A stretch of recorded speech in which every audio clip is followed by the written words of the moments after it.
Meron ka bang experience sa mga pag-a-apply ng trabaho online? Na-interviewhan ka ng HR, tapos yung HR mo Pinoy. Tapos ayun, ganda-ganda ng interview nyo, kung ano-ano na napag-usapan nyo, gano'n. Tapos at the end of the day, sasabihin na, we'll just contact you. Tapos aabutin na ng linggo, ng buwan, wala man lang contact. Ni ho, wala man lang kahit man lang pasabi na, huy, hindi ka natanggap, ka nang umasa. Ang hirap talaga sa mga ganyang klaseng HR, no?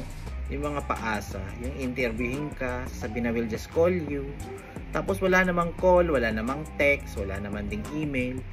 Wala nang pasabi. Ugali talaga yan ng Pinoy HR. Hindi ko alam kung talagang ganyan talaga ang practice nila or sadyang wala lang talaga silang paki sa oras ng tao, di ba?